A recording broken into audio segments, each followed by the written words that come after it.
Greetings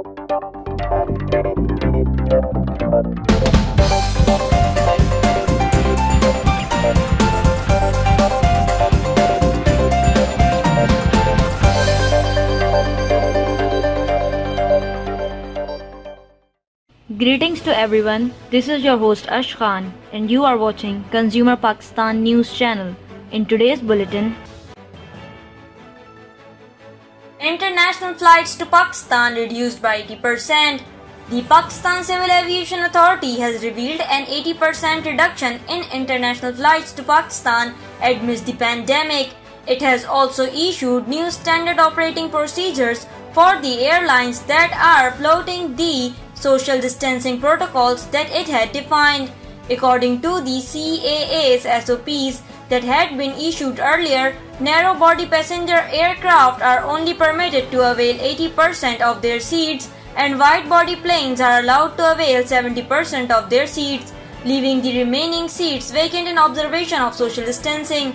A spokesperson for the CAA stated it was seen that airlines were allowing 100% occupancy, which was leading to multiple SOPs violations. According to CAA's new notification, the airline found violating the SOPs will be fined and airport managers have been directed to ensure compliance with the protocols. Pakistan establishes largest vaccination center. The government of Sindh has established Pakistan's largest COVID-19 vaccination center in the Expo Center, Karachi, with the aim to speed up the vaccination process. It has the capacity to vaccinate 30,000 individuals 24 hours a day, every day, and will be operational from 9th of May.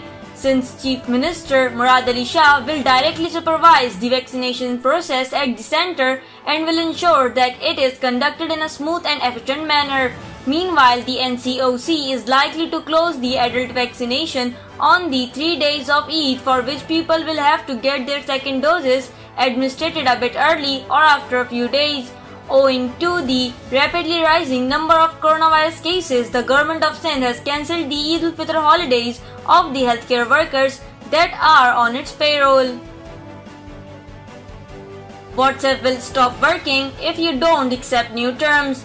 WhatsApp has officially revealed how the app will behave if you do not accept its updated terms and privacy policy. The news comes from the social media giant's official website. At first, the app will only give you a continuous notification to accept its new terms and privacy policy, but after a few weeks, users will start seeing a persistent reminder. Once you start seeing this reminder, the app will switch to a limited functionality mode where you will lose access to your chat list. You will still, however, be able to receive incoming calls and respond to texts through notifications. After a few weeks, you will stop receiving calls and text messages. WhatsApp has not revealed precise dates on when these events will occur, only giving ambiguous for each state of the app that may vary for different users. Users should still be able to accept the new policy after May 15th, but will slowly lose app functions over the next few weeks if it is not accepted. WhatsApp has reassured that it will not be deleting any accounts, though the app will become as good as useless if you don't comply.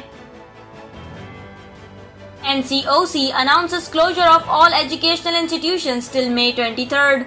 All educational institutions in the country will remain closed till May 23rd, the National Command and Operations Center announced on Saturday. The NCOC said a meeting to review the decision would be held on May 18th, and the decision to reopen the educational institutions would be taken after taking into account the coronavirus situation at the time. The decision came after NCOC held a session to review the coronavirus situation in the country. In view of ongoing disease trends, Education Institute, earlier closed till 17th May, will continue to remain closed till 23rd May 2021, said NCOC. Locally manufactured vaccine will be available in few weeks.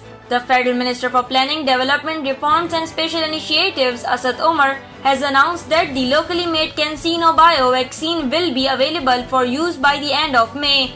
The minister, who also heads the National Command and Operations Center, announced this in a tweet on Friday. It read, "The first batch of bulk CanSino vaccine being processed at the National Institute of Health plant set up for this purpose last month. Specially trained team working on it will inshallah be available for use by end of May after going through rigorous quality control checks. Earlier, senior officials at the NIH had stated that Chinese healthcare workers are assisting its researchers in locally manufacturing the CanSino Bios single-dose COVID-19 vaccine. The raw material for the vaccine has been provided to Pakistan by the Chinese company, and a team has been trained at the NIH for the manufacture of the vaccine. Thank you for watching Consumer Pakistan News Channel. This is I, Ash Khan. See you in the next bulletin. Until then, take care and goodbye.